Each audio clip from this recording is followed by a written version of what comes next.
산소화입니다. 산소화는 저희 주교대 최신기본 간호학 두 번째에서 제20장에 해당합니다. 475페이지서부터 보면 될 것 같습니다. 그래서 산소화는 좀 파트가 길기 때문에 12주차, 13주차에 걸쳐서 2주차에 걸쳐서 강의 예정입니다. 자, 강의 시작하겠습니다.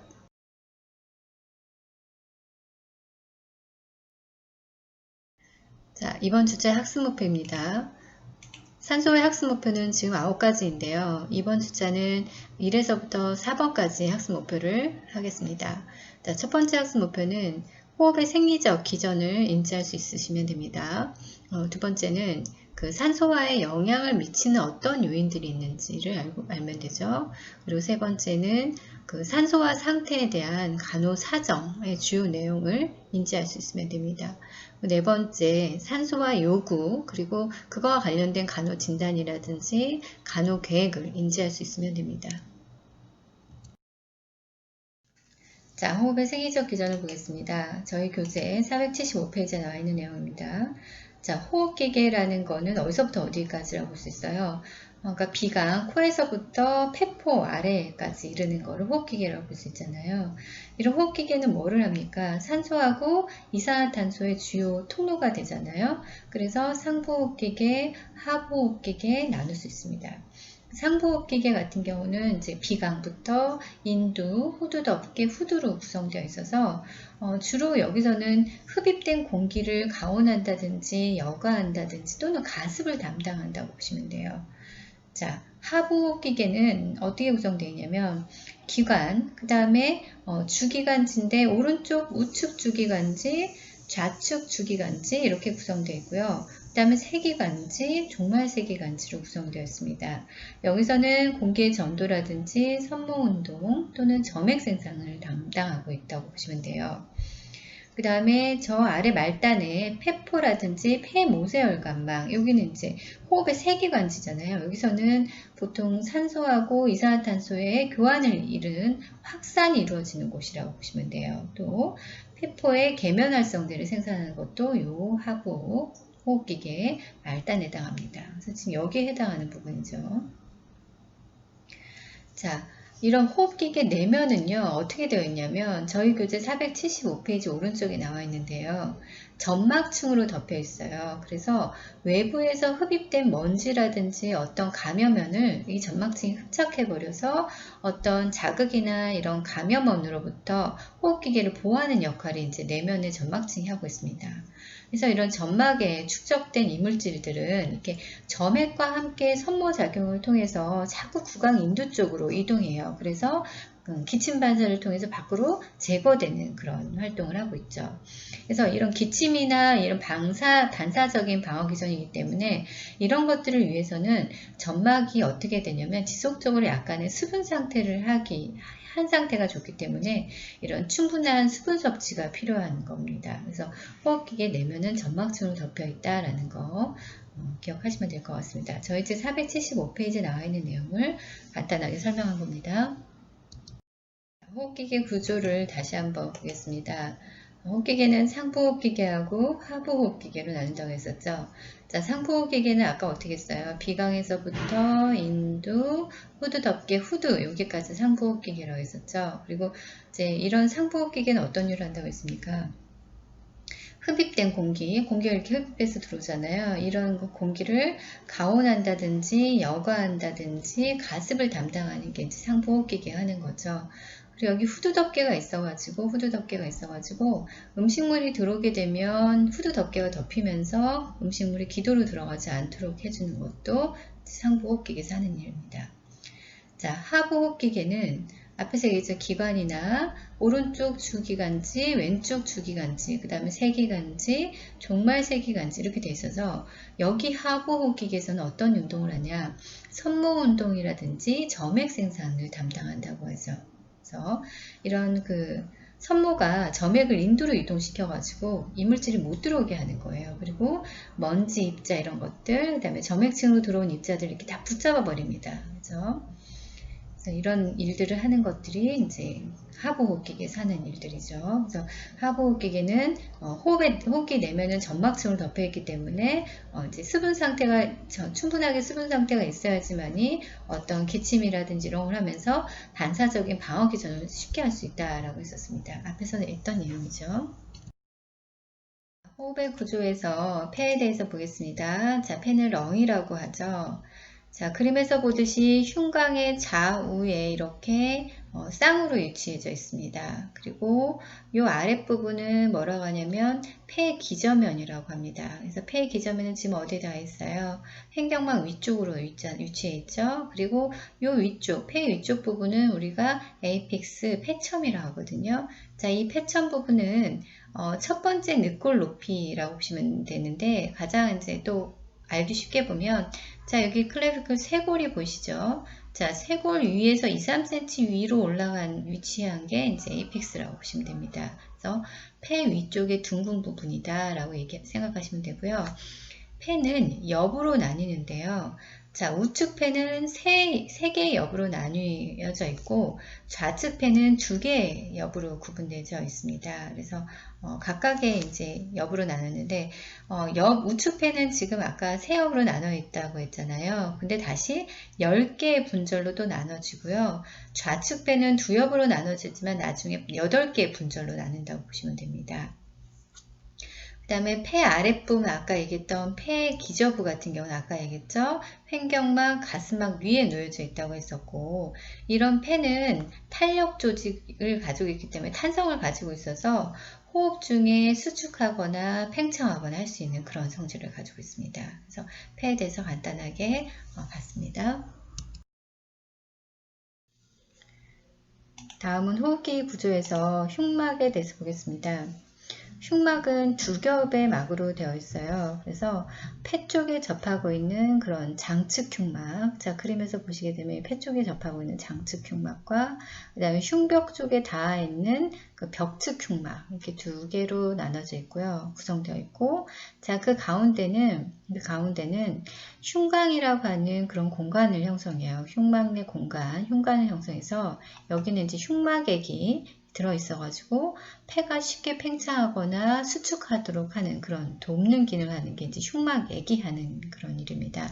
그래서 이렇게 흉막은 2개의 막과 2개의 장측 흉막과 그 다음에 병측 흉막 2개의 막으로 되어 있고 그리고 흉곽이라는 공간을 형성하고 그 안에 흉막액이 들어있다라고 보시면 되고요.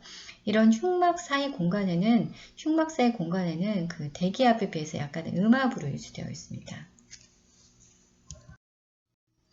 다음은 호흡의 구조에서 폐포에 대해서 보겠습니다. 이런 폐포는 우리가 알베올라라고 하는데요. 그런 호흡성 세기관지 아주 말단에 있는 그런 작은 공기주머니예요. 그래서 가스 교환이 이루어진다고 보면 돼요. 거기서. 그래서 성인의 폐에는 약 정상적으로 한 3억 개의 폐포가 존재합니다. 그래서 이런 폐포에는 속이 비어 있어요. 속이 빈 공기주머니로 되어 있어서 폐 모세혈관 사이 기체 교환을 촉진합니다. 그래서 이게 폐포가 이렇게 있으면 알베올라 안에는 속이 이렇게 비어 있고 이제 기체 교환을 촉진한다라고 보시면 되고요. 그 폐포벽에 있는 그 분비선에서는 그 폐포의 표면 장력을 감소시키는 계면활성제 서펙탄트를 분비해서 폐가 허탈되는 것을 방지합니다. 되게 중요한 걸 분비하고 있죠. 만약에 이런 그 서펙탄트 표면활성제가 이제 뭐 폐포를 둘러싸고 있는데 이런 체액의 표면 장력을 저하시키는 인지질이에요. 그래서 표면활성제 이런 생산이 이렇게 감소되게 되면 어떻게 되냐면 폐가 약간 딱딱해지면서 폐포가 그냥 콜랩스 허탈되는 그런 상태에 빠지는 거예요. 그래서 폐가 펴지지가 않는 거죠. 우리가 그 풍선을 불면 어때요? 한 번에 처음에 불 때는 이렇게 불 때 힘을 많이 줘야 되잖아요. 근데 이렇게 서펙탄트가 제대로 들어가 있지 않으면 잘 불리지도 않고 그게 이제 그냥 콜랩스돼서 그냥 쪼그라붙어 있는 거죠. 그래서 이제 폐포벽의 분비선에서 계면활성제를 분비한다라는 거는 알고 있으면 좋을 것 같습니다.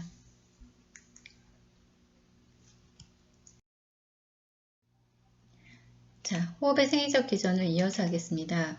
자, 호흡기계 구조에서 호흡의 내면 같은 경우는 아까 점막층으로 되어 있어서 그런 외부의 먼지라든지 이런 감염원을 다 흡착해 가지고 그런 것들을 선모작용에 의해서 이렇게 바깥으로 구강인두 쪽으로 자꾸 이동시켜가지고 기침을 하면서 이제 제거하게 되는 거죠. 그래서 이런 기침 반사 같은 경우는 방어 작용 중에 하나잖아요. 그래서 이것들을 위해서는 그 점막의 수분 상태가 지속적으로 유지되는 게 좋아요. 그래서 충분한 수분 섭취가 필요하다고 앞에서 얘기했었습니다.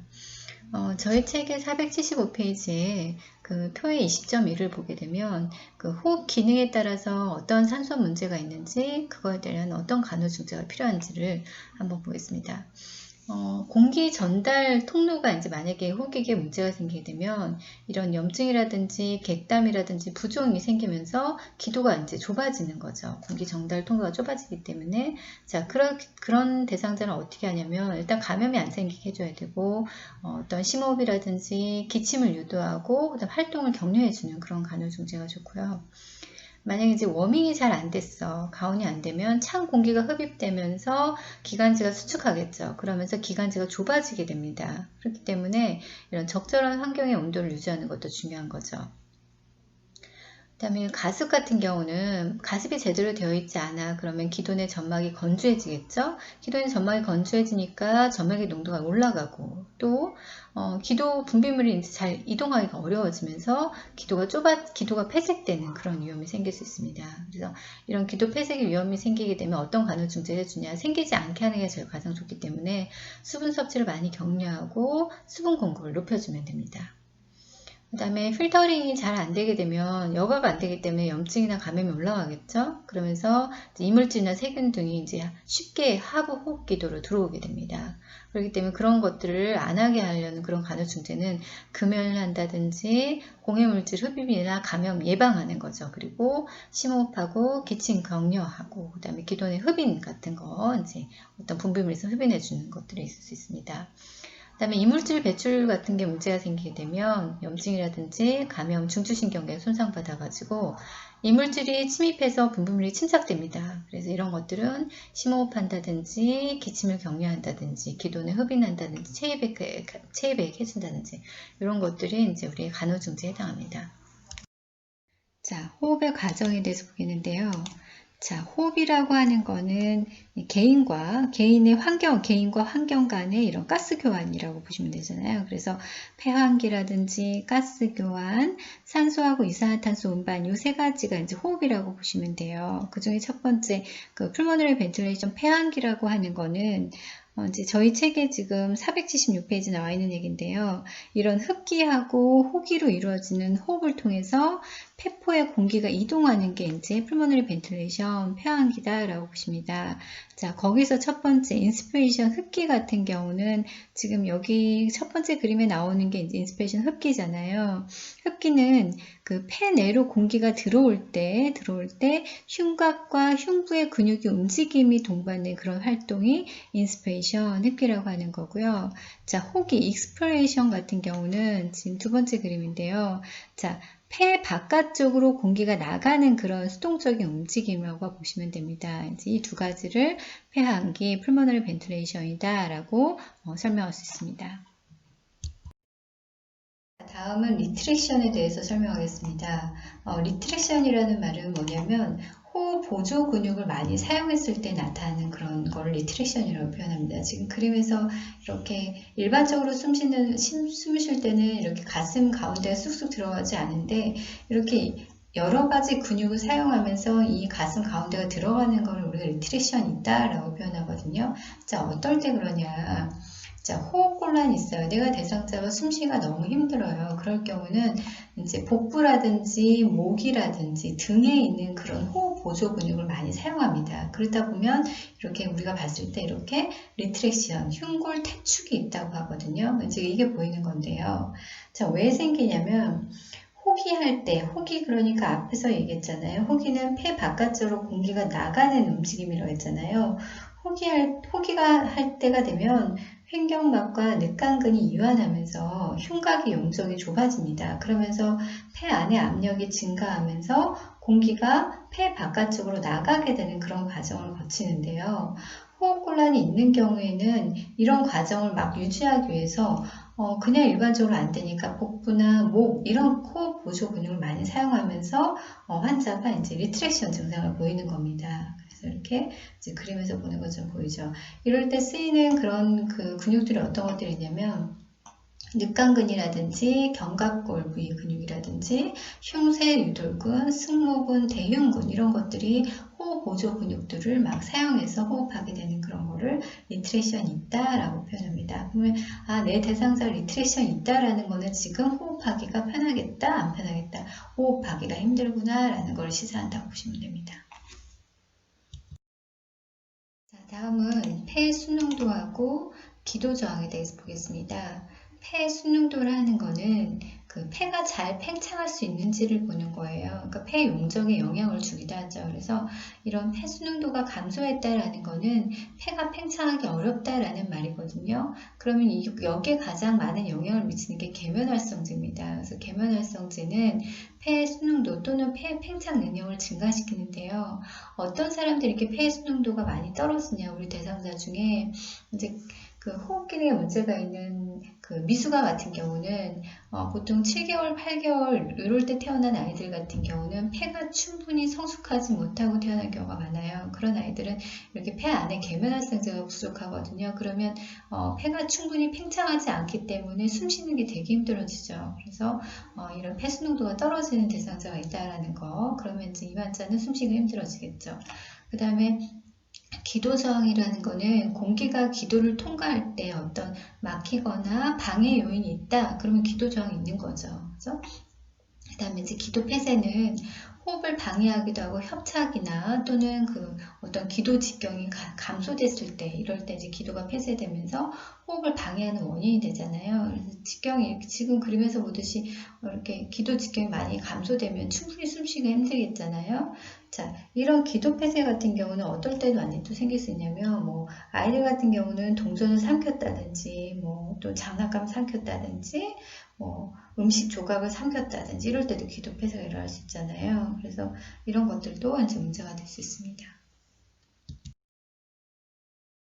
자, 가스 교환에 대해서 보겠습니다. 가스 교환에 이제 확산하고 관류가 있는데요. 우리가 얘기하는 이런 가스 익스체인지 같은 경우는 폐포하고 폐의 모세혈관 사이에 산소나 이산화탄소를 확산하고요. 그리고 산소가 흡입되고 이산화탄소가 배출되는 것을 우리가 가스 교환이다 라고 합니다. 거기서 첫 번째 확산이라는 거는 그 공기하고 혈액 사이에 있는 그 산소와 이산화탄소가 이동하는 거예요. 근데 이럴 때 가스 같은 경우는 분압이 높은 곳에서 낮은 쪽으로 이렇게 자연스럽게 이동이 되는 게 있습니다. 그래서 산소 같은 경우는 폐포의 분압이 더 높아가지고 폐포 쪽에서 정맥혈을 포함해가지고 폐모세혈관 쪽으로 이동하고요. 반대로 이산화탄소 같은 경우는 분압이 폐포보다 그 정맥혈을 포함한 모세혈관 쪽이 더 높아가지고 폐모세혈관에서 폐포 쪽으로 가스 교환이 일어나는 그런 성질이 있습니다. 근데 이제 수술이라든지 질병 등이 있어서 폐 조직에 변화가 있으면 이런 확산이 저하되죠. 그리고 가스 교환이 잘 이루어지지 않는 그런 특징이 있어요. 자, 관류 같은 경우, 퍼퓨전 같은 경우는 폐나 조직으로 혈액의 흐름에 대한 가스 교환을 우리가 관류가 있다라고 표현합니다.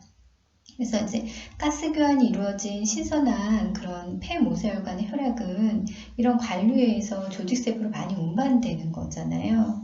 근데 이제 폐를 통해서 흐르는 혈액의 양이 이제 대상자 자세에 따라서 이제 부분적으로 영향을 받을 수 있어요. 그래서 혈액이 약간 쏠리는 부위에서는 더 많이 이런 관류가 일어나고요. 활동성이 높게 되면 조직에 의한 세포의 산소 요구도가 많이 증가하기 때문에 심박출량도 증가하면서 폐로 유입되는 혈액의 양도 많아지는 그런 특징이 있습니다. 그래서 가스 교환은 산소와 이산화탄소가 배출되는 거, 확산되는 거 이렇게 두 개로 해서 확산과 관류로 나눌 수 있다라고 설명할 수 있습니다. 호흡의 생리적 기전의 세 번째, 산소하고 이산화탄소의 운반에 대해서 보겠습니다. 이런 산소 운반에 영향을 미치는 요인들이 있는데요. 세 가지로 볼 수 있어요. 첫 번째가 심박출량, 두 번째가 적혈구수, 그리고 운동 이렇게 보시는데요. 심박출량 같은 경우는 여기 나와 있죠. 심박출량이 많이 떨어진다라는 거는 이런 산소하고 이산화탄소를 운반하는 그런 순환하는 혈액량이 떨어진다는 걸 의미하죠. 그리고 적혈구수 같은 경우는 왜 운반에 영향을 미치냐? 산소 운반의 98%는 다 적혈구에 있는 혈색소에서 운반되기 때문에 이거 적혈구 용적이 떨어지면 당연히 산소 운반에 문제가 일으키겠죠. 그 다음에 이산화탄소 같은 경우는 우리가 말초 이산화탄소 우리가 어떻게 해요? 숨을 쉬면서 밖으로 이산화탄소가 나가잖아요. 그죠? 그래서 이런 것들 폐로 운반되면서 날숨으로 나가는 거고, 앞에서 얘기했듯이 심박출량이 떨어진다는 거는 산소와 이산화탄소를 운반하는 그런 순환해주는 혈액량이 떨어졌다는 걸 의미하기 때문에 이런 것들이 영향을 미치죠. 자, 하이폭시아, 저산소증 같은 경우는 우리가 저산소증에 빠졌다는 거는 충분한 양의 산소가 없다는 거죠. 그래서 조직에 부적절한, 양이 적절하지 않은 산소가 공급되는 상태예요. 그러니까 내 대상자가 하이폭시아에 빠지면 산소를 줘야 되는 거죠. 왜? 부적절한 양의 산소가 공급되기 때문에. 그래서 어떤 증상이 내 대상자가 저산소증에 빠진 증상이냐 알면 좋겠다. 그죠? 초기 증상이 환자가 숨쉬기 힘들어합니다. 호흡곤란이 보이시고 그 다음에 호흡도 증가하고 맥박수도 증가해요. 그 다음에 청색증이 생기고 환자가 머리를 아파하시면서 너무 심해지면 나중에 이제 의식이 이제 혼미해지면서 의식 변화가 일어납니다. 자, 이게 이제 저산소증 증상인데 그러면 만성 폐쇄성 폐질환 환자, 그러니까 이런 만성 폐쇄성 폐질환 환자는 산소를 정말 오랫동안 꽂고 있던 환자들이고 산소가 없이는 정말 살 수가 없는 그런 대상자들이에요. 그래서 이 COPD 환자 같은 경우는 산소를 그러면 이 사람들은 저산소증에 많이 빠지기 때문에 산소를 많이 줘야 되냐? 이게 아닙니다. 이 사람들한테 너무 많은 과다한 용량의 산소를 투여하게 되면 갑작스럽게 호흡정지가 초래하기 때문에 만성 폐쇄성 폐질환 환자는 산소의 양을 많이 주지 않습니다. 적정한 그 양의 산소를 투여하셔야 됩니다. 자, 호흡의 조절 기전에 대해서 보겠습니다. 호흡의 조절 기전을 알려면 이런 호흡 중추가 어떻게 되는지 알아야 되겠죠. 자, 호흡 중추의 화학적 수용체가 어디에 있냐면 뇌관과 연수, 그다음 폰스에 있습니다. 그래서 여기는 이산화탄소하고 수소이온이 증가되면서 이런 화학적 수용체가 자극을 받게 된다고 보시면 돼요. 그래서 만약에 동맥혈 내에 산소분화 PaO2가 떨어지잖아요. 그럼 거기에 의해서도 우리가 자극이 될 수 있다고 보시면 됩니다. 그래서 자극이 되면 이제 연수가 많이 활성화가 되겠죠. 그럼 이런 연수가 자극을 받는다는 거는 이제 연수가 자극을 받았기 때문에 환기의 빈도하고 깊이를 증가시켜요. 그러니까 내가 호흡하는 빈도하고 호흡하는 깊이가 증가된다는 거죠. 그럼 호흡을 많이 하기 때문에 이산화탄소하고 수소이온이 밖으로 많이 나가겠죠. 그러면서 산소 수준을 증가시키는 그런 일을 하고 있는 거죠. 그런데 이제 이렇게 연수에서는 그런 호흡 근육의 수축을 유도해서 흡기가 빠르게 이루어지도록 하는 것들이 이제 연수에서 하는 건데요. 만약에 산소하고 이산화탄소가 만성적인 변화가 일어났어요. 너무 만성적인 변화가 일어난 경우에는 이런 앞에서 얘기했던 화학적 감수체, 그러니까 화학적 수용체에 그 민감성이 있어야 되는데 민감성이 너무 많이 떨어져 있어서 제대로 환기가 효과적으로 일어나지 않을 수가 있다라는 거죠. 문제가 생기는 거죠. 자, 산소화에 영향을 미치는 요인을 보겠습니다. 지금 첫 번째가 나와 있는 게 연령인데요. 각 연령에 따라서, 그래서 발달적인 어떤 연령이냐에 따라서 영향을 미치는데, 저희 교재 478페이지를 보시면 될 것 같아요. 자, 첫 번째를 볼 건데요. 자, 지금 거긴 PPT에 나와 있지 않지만, 자, 신생아를 한번 볼게요.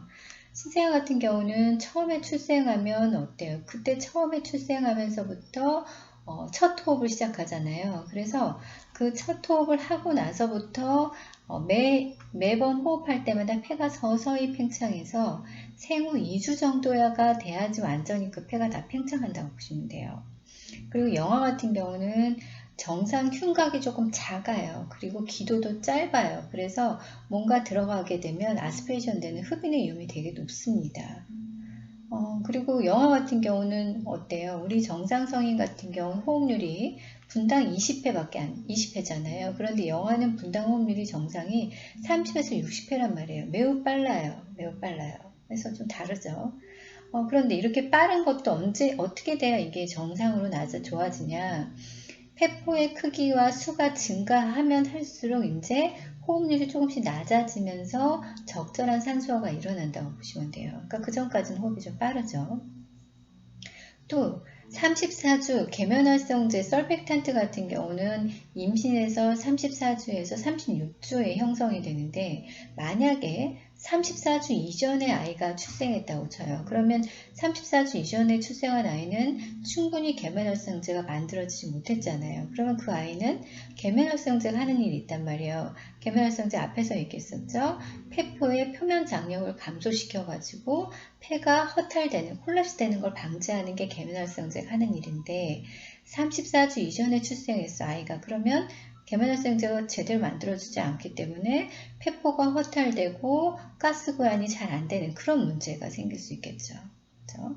그 다음에 이제 학령 전기의 아이들 같은 경우는, 학령 전기 이전의 아이들 같은 경우는 어떠냐면, 유스타키오반이나 기관지 이런 데가 짧아요. 그리고 각이 완만해요. 그림에서 보는 것처럼 어때요? 각이 완만하죠. 이게 성인이고 이게 이제 소아인데, 유스타키오반의 각이 어때요? 여기 15도, 여기 45도란 말이에요. 짧고 그리고 완만하기 때문에 뭐가 여기 안에서 뭐가 분비물이 들어가면 여기로 쉽게 이렇게 들어갈 수 있겠죠. 그래서 중위험의 위험 농도가 되게 높거든요. 그래서 이렇게 유스타키오반이 짧고 각이 완만하기 때문에 감염률이 많이 높고요. 그리고 병원체에 접하는 빈도도 많이 증가해서 중이염이나 기관지염이나 폐렴 등을 많이 앓을 수 있어요. 더 쉽게 안다는 거죠.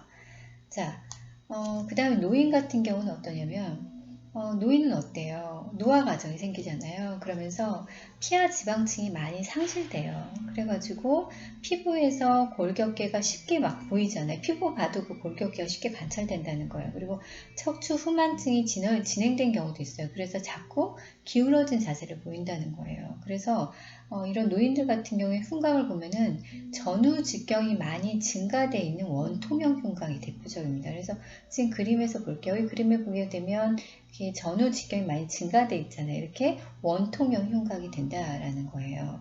그리고 호흡기도의 조직과 기도가 어떻게 탄력성이 많이 떨어지겠죠. 그래서 폐렴과 같은 그런 합병증, 질병 감염률이 많이 높다라는 걸 볼 수 있습니다. 영향을 미치는 두 번째 요인을 보겠습니다. 환경인데요. 환경은 뭐 고도가 높다든지 너무 낮다든지 또는 덥다든지 춥다든지 대기 오염이 됐다든지 이런 환경 같은 경우는 이제 호흡기계와 관련된 증상이 나타날 수 있고 또 질병의 위험 요인이 될 수 있잖아요. 그래서 이제 호흡 기능에 문제가 있는 사람들은 이런 대기 오염된 환경에 접하잖아요. 그러면 뭐 눈이 따갑다든지 뭐 콧물이 난다든지 뭐 두통이 있다든지 이런 것들을 이제 많이 호소하게 되는 거죠. 그다음에 직업적인 노출되는 것도 문제가 되는데 뭐 성면이나 석탄이나 먼지 입자들이 많은 곳에 이제 지속적으로 접하게 되게 되면 이런 사람들은 나중에 성면증이라든지 뭐 탄분증, 유기진분증 이런 것들이 발병해서 그 폐 실질적인 그런 변화를 보이게 됩니다. 그래서 만성 폐질환의 위험이 되게 높거든요. 그래서 그림에서 보는 것처럼 이쪽은 거의 정상이고요. 여기 폐를 보게 되면 이렇게 희끗희끗하고 이렇게 중간중간 하얀색 반점이 보이거든요. 그래서 이제 이런 것들이 이제 문제가 된다라는 거. 나중에 심각해지면 그런 만성 폐질환의 위험이 높아진다라는 겁니다. 요인 계속하겠습니다. 자, 세 번째는 생활 양식인데요.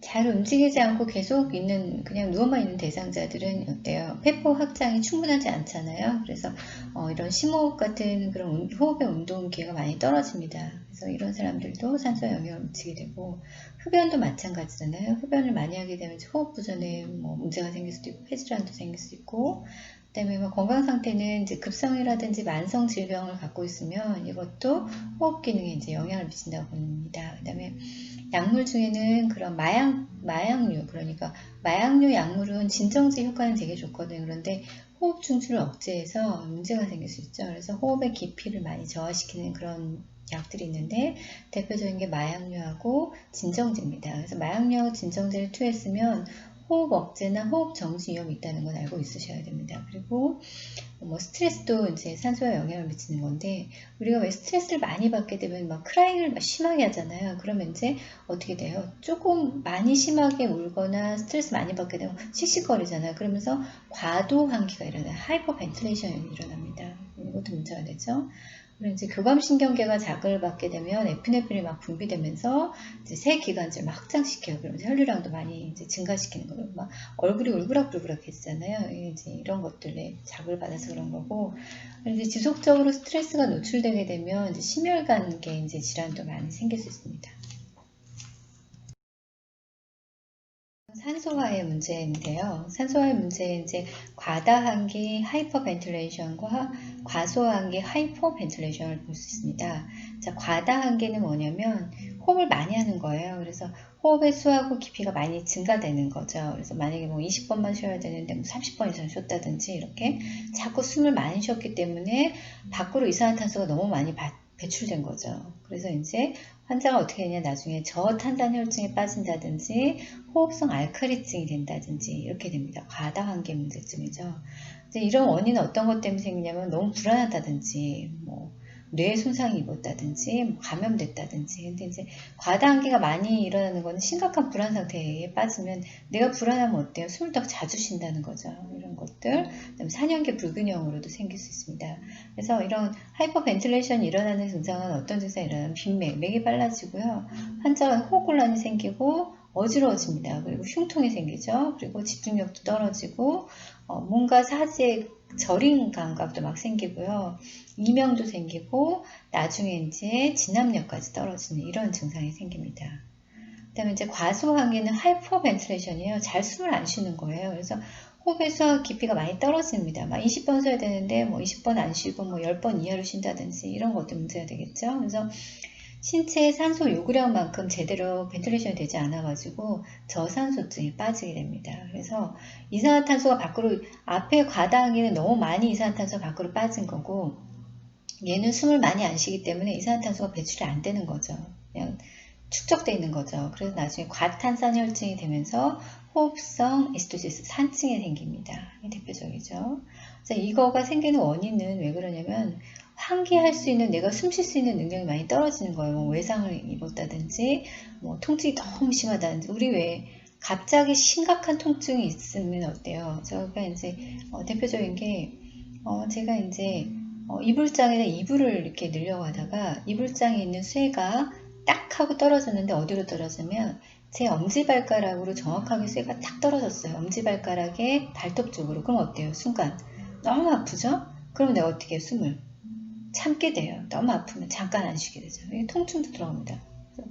통증 들어오고, 그다음에 감염이라든지 폐쇄성 폐질환 같은 것들도 그렇죠. 그다음에 신경성 호흡 조절에 문제가 있다든지, 뭐 심각한 무기폐가 있다든지 이런 것들이 과소환기의 원인이 되는 거고요. 자, 하이퍼벤틸레이션 너무 오래되게 되면 증상이 어떤 게 생기냐면 어지러워지죠. 그리고 두통이 생기고요.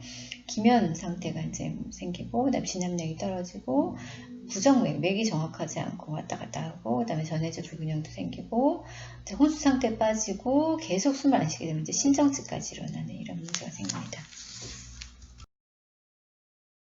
산소화의 문제 계속 이어서 하겠습니다. 산소화의 문제에서 앞에서는 과다환기하고 과소환기를 봤잖아요. 여기서는 저산소증과 청색증, 그 다음에 비정상적인 호흡 양상도 산소화의 문제가 되는 거죠. 그래서 저산소증, 하이폭세미아 같은 경우는 어떤 거냐면 혈액 내에 산소 농도가 많이 떨어진 상태를 이제 저산소증에 빠졌다라고 하죠. 어떨 때 그러냐? 폐수종이 있다든지 무기폐가 있다든지 이렇게 폐포하고 모세혈관 간에 확산이 되지 않거나 또는 혈색소가 많이 떨어졌을 때도 이제 저산소증에 빠지게 되는 거죠.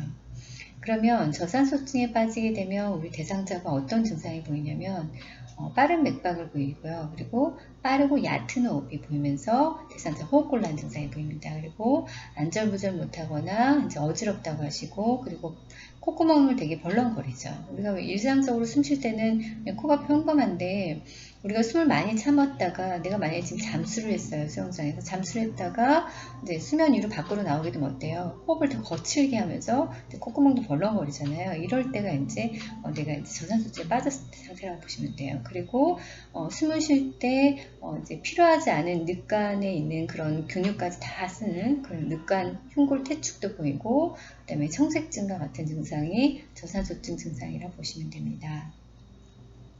자, 사이아노시스 청색증은요, 산소 포화도가 많이 떨어져가지고 어디에 피부라든지 손톱이라든지 점막이 푸르게 변한 거예요. 푸르스름하게 변색된 거 우리가 사이아노시스 청색증이 있다라고 하는데요.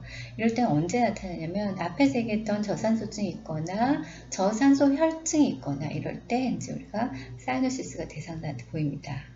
일단 비정상적인 호흡 양상은 대상자가 호흡하기가 어렵거나 힘든 상태죠. 그래서 디스프니아 호흡곤란 증상이 있는 거예요. 그래서 똑바로 앉아 있을 때나 또는 서 있을 때만 호흡이 가능한 그런 기저호흡을 보인다든지 또는 여러 가지 비정상적인 호흡 양상을 보이는 거를 우리가 비정상적인 호흡 양상이라고 할 수 있습니다. 그래서 이런 비정상적인 호흡 양상은 우리 다음 슬라이드에서 보여드리겠습니다. 비정상적인 호흡 양상을 보겠습니다. 저희 교재 481페이지에 표 20.2를 참고하시면 됩니다. 자, 그러면 정상적인 호흡은 뭐라고 하냐면 우리 유프니아라고 하는데요. 일반적으로 성인의 정상호흡수가 분당 10에서 20회면 우리가 정상이라고 하잖아요. 근데 비정상적이라는 거는 이 정상호흡보다 빠르거나 느리거나 또는 호흡하지 않거나 또 너무 많이 호흡하거나 이럴 때 이제 우리가 비정상적이다 라고 보는데요. 자, 타키푸니아 빠른 호흡 같은 경우는 정상 호흡수보다 증가하고요. 빠르고 얕은 호흡이에요. 그래서 분당 24회보다 이상 올라가는 거죠. 이게 이제 빠른 호흡인데 어떨 때 이렇게 타키푸니아 증상이 보이냐면 운동을 심하게 한다든지 또 임신했다든지 환자 열이 있다든지 통증에 대한 반응으로도 나올 수 있고요. 또는 호흡 부전이 있다든지 이제 호흡기계 감염도 이렇게 빠른 호흡이 보일 수 있고 호흡성 알칼리증이라든지 대상자가 불안해요. 또는 경련이나 기도폐쇄가 있을 때도 이렇게 타키푸니아 증상이 있을 수 있고요. 그래서 그림을 보면 이렇게 호흡수가 이제 분당 20회 이상보다 올라가는 거죠. 그래서 24 이상일 때 타키푸니아다라고 할 수 있는 거고요. 브레디푸니아는 느린 호흡인데요.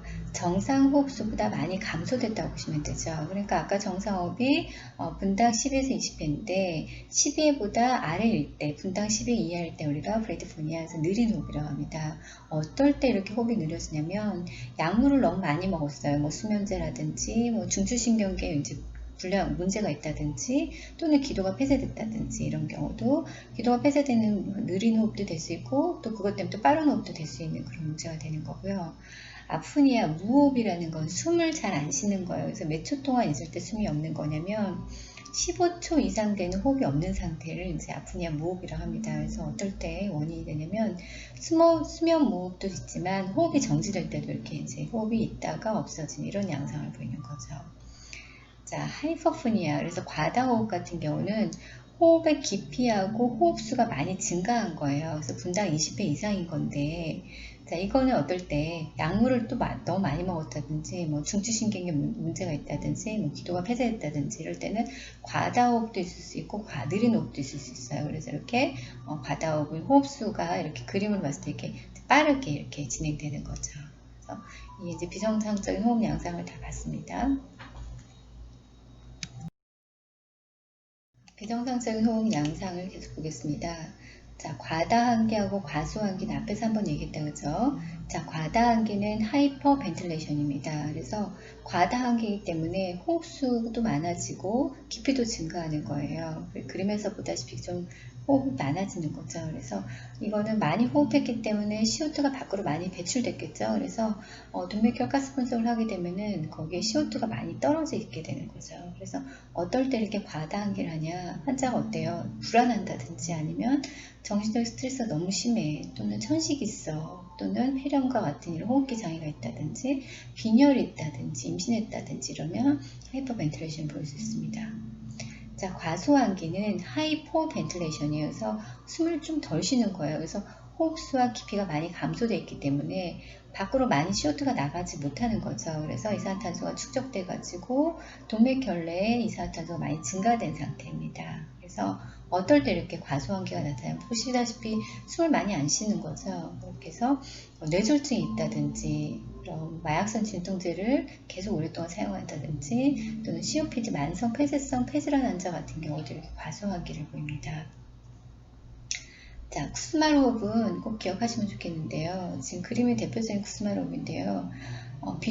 비정상이잖아요. 비정상적으로 아주 깊고 빠른 한숨의 형태의 호흡이에요. 그래서 대표적인 게 당뇨성 케톤 산증일 때 쿠스마르 호흡 하거든요. 그래서 기억하시고, 또는 대사성 산증이 있다든지 신부전이 있다든지 이럴 때 깊고 빠른 한숨의 형태의 호흡이 나타난다라는 겁니다.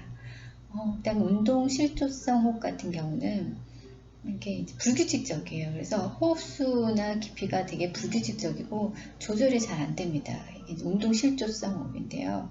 어떨 때 그러냐면 중추신경계에 문제가 있을 때 이런 게 보이고요.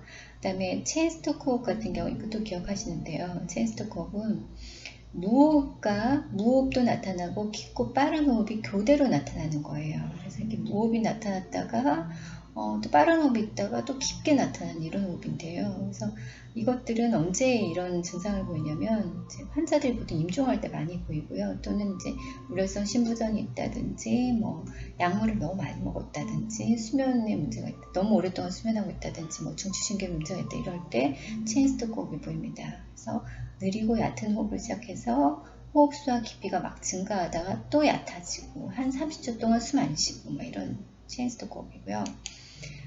비호흡 호흡 같은 경우는 무호흡이 불규칙적으로 나타납니다. 그리고 한 2, 3회 정도 이제 비정상적으로 얕은 호흡이 보이는 그런 호흡입니다. 그래서 어떨 때 그러면 심한 뇌 손상이 있을 때도 이렇게 보여요. 이렇게 불규칙적으로 나타나다가 무호흡도 있고 2, 3회 비정상적인 호흡 보이고 이런 게 비호흡입니다. 그래서 수막염이나 심한 뇌 손상이 있을 때 비호흡 호흡이 있다는 거, 그리고 당뇨성 케톤 산치일 때는 쿠스마르 호흡이라는 거, 그 다음에 대상자가 뭐 임종이라든지 우려성 신부전이라든지 약물을 과용했다든지 이럴 때 체인스토크 호흡이 있을 수 있다는 거, 각각의 비정상적인 호흡 양상을 알아두시면 좋을 것 같습니다.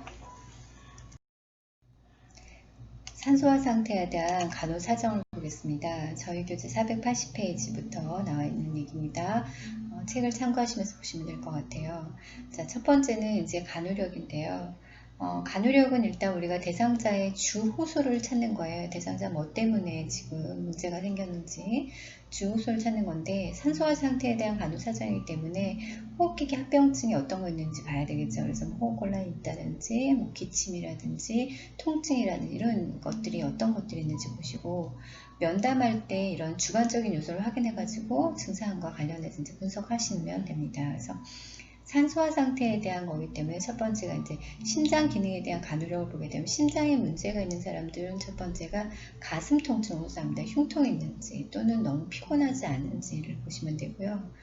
호흡 기능에 대한 간호력은 어때요? 기침을 하고 있는지, 대상자가 호흡곤란 없는지, 청진할 때 천명음은 들리지 않는지, 어디 아파하는 데는 없는지, 환경이 어떤 환경에, 나쁜 환경에 노출되진 않았는지 대기 중에, 또는 호흡기 감염 빈도가 어떤가, 폐 위험 요소가 있는가, 또는 과거에 호흡기 문제가 있는가, 적절한 약물을 쓰고 있는지, 또는 흡연이나 간접 흡연에 노출됐는지, 이런 것들이 다 호흡 기능에 대한 간호력입니다. 그럼 각각에 대해서 한 번씩 보겠습니다. 첫 번째 기침 같은 경우는 우리가 이제 호흡 기능, 이제 대상자분 지금 기침이 있으세요? 어떻게 하세요? 뭐 이렇게 묻겠잖아요. 그래서 기침 같은 경우는 기관이나 기관지, 폐에 이런 분비물을 그런 깨끗이 하는 보호작용이에요. 근데 이제 기관 분기경, 카리나에서 기침을 생산해내는데 아주 가장 민감하다고 보시면 돼요. 그래서 기침을 할 때는 어떻게 가래가 섞인 기침인지, 아니면 얼마나 자주 하는지, 또는 그 기침을 했을 때 그 가래나 이런 객담의 형태가 노란색인지, 이런 얼마나 양 많이 나오는지, 이런 것들을 이제 우리가 주소를 찾아서 간호력을 보셔야 됩니다.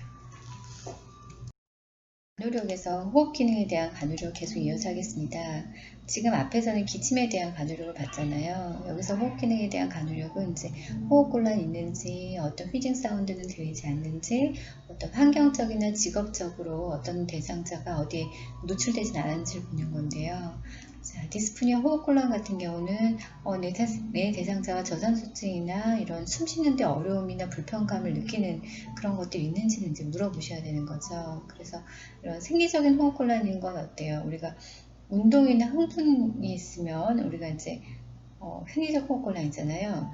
병리적 호흡곤란 같은 경우는 운동이나 활동과 관련 없이 내가 가만히 있는데도 숨을 쉬는 게 너무 힘들어요. 그러면 이제 병리적인 거죠. 우리가 근데 뭐 운동을 많이 하면 숨이 좀 빨라지는 거잖아요. 이건 괜찮은 거죠. 근데 이제 병리적 호흡곤란이 문제가 되는 거기 때문에. 그다음에 호흡수가 많은지 적은지 또는 깊이가 많이 증가하진 않았는지, 호흡하는데 편하게 하지 못하고 그 옆에 있는 부속근들을 많이 사용하고 있는지, 또는 호흡할 때 너무 힘들어 보이지 않는지, 이런 것들이 이제 호흡곤란에 대한 증상 간호력이 되는 거죠. 자, 세 번째, 휘징. 천명음 같은 경우는 어떤 사람들이 이렇게 휘징 사운드가 들리냐면, 그 대상자 천식을 알고 있는 사람들 보면 옆에 가면 이렇게 휘징 사운드가 많이 들리거든요. 그래서 이런 소리는 그 좁아진 기도가 좁아져가지고 거기로 빠른 속도로 공기가 움직이는 거.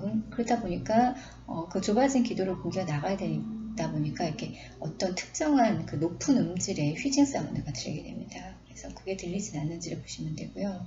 그다음에 환경적인 그런 직업적인 노출은 뭐 흡연을 하고 있다든지 일산화탄소 노출되는 않은 라돈 등이 이렇게 가정에서 노출되고 있는지를 꼭 보셔야 되고요. 직장에서는 뭐 성면이라든지 또는 먼지 또는 독성 가스라든지 화학적 흡입물을 이렇게 다루는 것을 하고 있는지 이런 것들을 다 사정하시면 됩니다.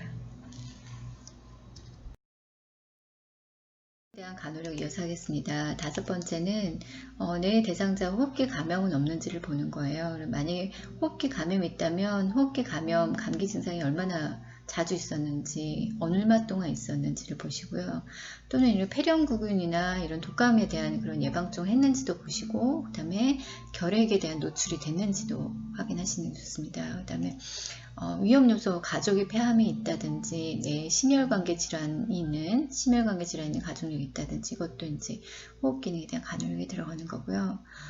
약물은 우리가 보통 감기에 걸렸다고 해서 내가 다 병원에 가서 약을 잘 먹는 건 아니잖아요.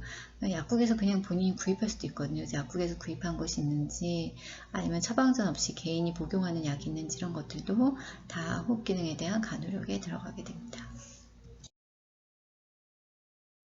산소화 상태에 대한 간호 사정에서 신체 사정을 보겠습니다. 어떤 것들을 신체 사정을 하냐면 대상자의 진압력도 보셔야 돼요.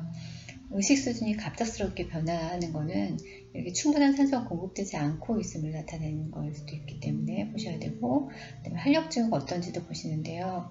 맥박이나 호흡이나 혈압이 너무 증가한다든지 또 너무 떨어진다든지 이런 것들은 이 대상자의 신체가 이런 산소 결핍에 대해서 보상하려는 그런 상태이거나, 또는 지금 막 악화되고 있다는 것이 사고 있는 거죠.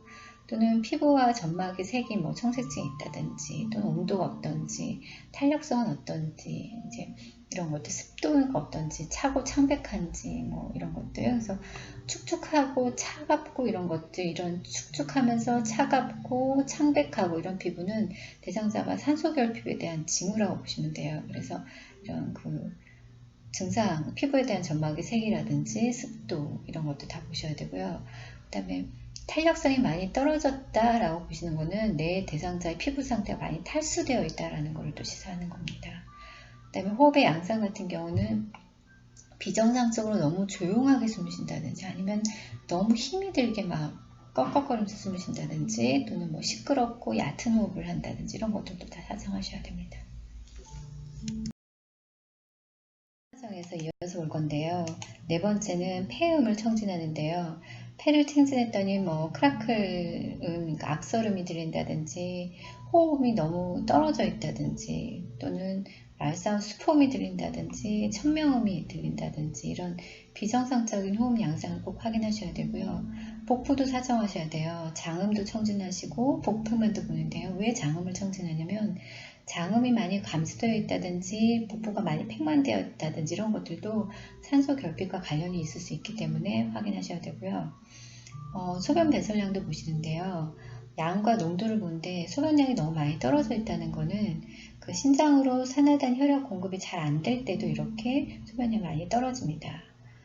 그리고 저산소증 증상도 당연히 보셔야 되겠죠. 저산소증 증상이 어떤 것들이 있어요. 뭐 맥이 빠르다든지, 빠르고 얕은 호흡이 있다든지, 대상자는 호흡곤란이 보인다든지, 안절부절 못하고 어지러워하고 콧구멍을 벌렁거린다든지, 사이너시스가 보인다든지, 또는 눈감 부위 퇴축, 그러니까 흉골 퇴축이라 해서 숨을 쉴 때 편하게 쉬지 못하고 그 주위 근육들을 많이 갖다 쓴다든지, 이런 것들이 이제 대표적인 저산소증의 임상증후입니다.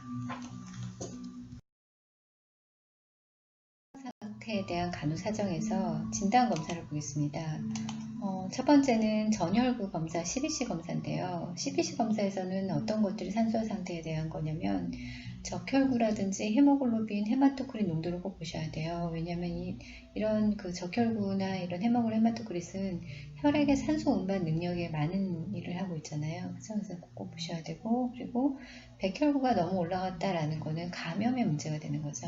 그 다음에 엑스레이 촬영도 하잖아요. 흉부 엑스레이 촬영하는 거는 이런 흉곽내 질환에 대한 그런 걸 보는데, 폐렴이 있다든지, 기흉이 있다든지, 무기폐라든지, 프랙처가 있다든지, 어떤 이물질이 들어갔나, 악성 조에 있나, 이런 것들은 다 엑스레이 방사선으로 구분 볼 수 있습니다.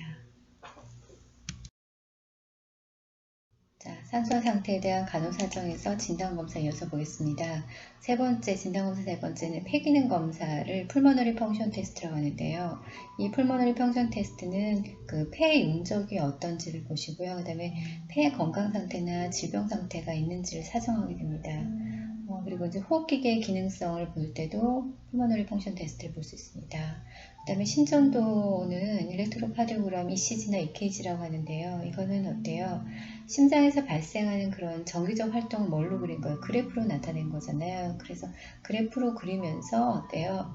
이런 심전도를 통해서 심장의 박동수가 빠르다든지 느리다든지, 리듬이 규칙적이라든지 규칙적이지 않다든지, 혈액 공급이 잘 되고 있다든지 아니면 부족하다든지, 어떤 전도 체계가 비정상이라든지 또는 심장의 리듬이 비정상적인지, 이런 부정맥 같은 걸 다 확인할 수 있는 게 이제 심전도 검사입니다. 산소화의 상태에 대한 간호사정 중에 진단검사 중에 다섯 번째, 동맥혈 가스 분석인데요. 가장 중요합니다. 저희가 대상자한테 산소화 상태에 대한 검사를 볼 때 가장 정확하게 볼 수 있는 게 이 ABG입니다. 그래서 아테리얼 블러드 가스 아날라이시스라고 하는데요. ER에서 이렇게 저산소증 빠진 사람들이 많이 오기 때문에 이거를 이제 처음에 많이 분석하거든요. 그래서 이 동맥혈 가스 분석이라는 거는 대표적인 호흡 기능의 지표를 볼 수 있어요. 그래서 동맥혈에서 채취해서 산소하고 이산화탄소 분압을 봅는 겁니다. 그래서 동맥혈이라고 하는 건 어디예요? 우리가 지금 내 손등을 한번 봤을 때 파랗게 보이는 부분 다 정맥이잖아요. 그러면 동맥혈은 어때요?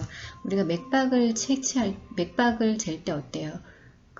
요골동맥에서 재잖아요. 그때 어떻게 뛰는 걸 느끼죠? 그 뛰는 걸 느끼는 데에서 우리가 채취하는 게 이제 동맥혈이라는 거죠. 그래서 이 동맥혈 같은 경우는 산염기 균형 상태도 알려주고요. 그리고 이제 바로 나가야 되기 때문에 혈액 응고를 막기 위해서 헤파린 처리된 주사기를 사용합니다. 그리고 채취가 다 해서 내가 동맥혈 ABC를 뺐어요. 그러면 그 천자 부위를 바로 지혈을 해주셔야 되는데 최소한 5분 이상 지혈을 하셔야 됩니다. 왜냐면 내가 지금 맥이 뛰는 부분에서 체열했기 때문에 이렇게 체열하고 나고 나면 거기서 피가 엄청 많이 나오거든요. 그래서 지혈을 꼭 5분 이상 해주셔야 되고, 주사기 바늘 끝에 이제 마개 등을 해가지고 피가 로스되지 않게 해서 검사실로 바로 보내주셔야 됩니다.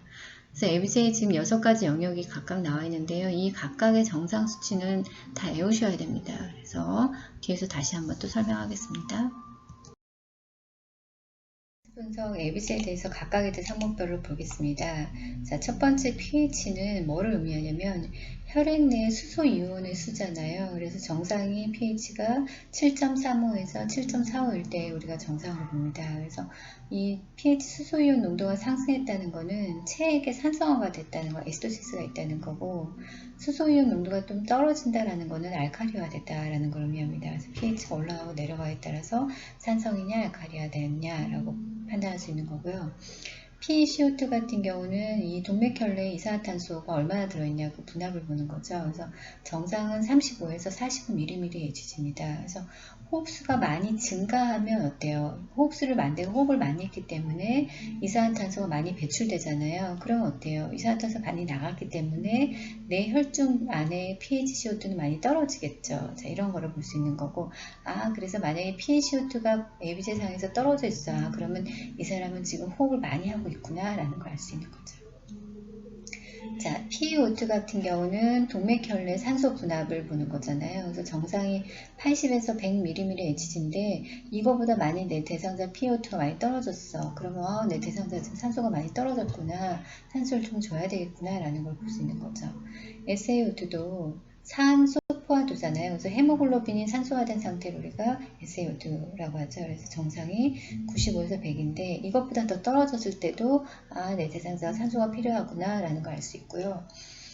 베이세스라고 하는 거는 염기 상태의 혈액 내 헤모글로빈과 중탄산염과 같은 완충제 양이 얼마나 존재하는가를 보는 거예요. 그래서 이 베이세스가 상승했을 때는 알칼리증이고요.